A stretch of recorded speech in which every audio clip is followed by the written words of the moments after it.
తాడేపల్లిగూడెం అంతా తిరిగాను, ఎవరు అన్నం పెట్టలేదు.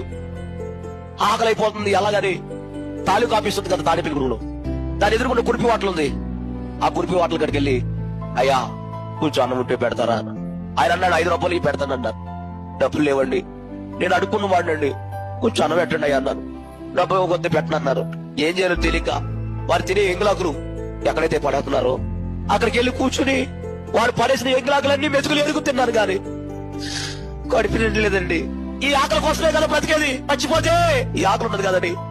అక్కడి నుంచి నడుచుకుంటా ఒందిరెక్కేసి పిచ్చి పైరుడి కిందకి కాలంలో దూకి చచ్చిపోదామని పైకి ఎక్కేశానమ్మా.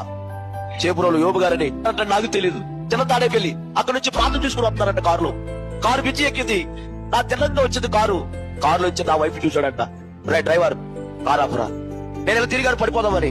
ఆయన వెనకాల వచ్చి నన్ను పట్టుకుని తిప్పి కారులో ఎక్కించుకుని ఈ రాత్రి అన్నం అడుకున్నారు, ఎవరు పెట్టలేదండి. ఆకలి తట్టుకోలేక చచ్చిపోయి పైకి ఎక్కానండి. నాకెవరు లేరండి అన్న. అప్పుడు ఆయన అన్నాడు, నీకెవరున్నా ఎవరు లేకపోయినా నీకేసే ఉన్నాడు రా. నన్ను తీసుకెళ్లి నన్ను పెంచి బైబిల్ ట్రైనింగ్ ఇచ్చి ఒక సేవకుడుగా నన్ను తయారు చేశాడు ఆయన. అంటే నా దగ్గరికి ఎవరు వచ్చారు చెప్పాలి, ఎవరి రూపంలో చెప్పండమ్మా, సేవకుడు రూపంలో వచ్చాడు.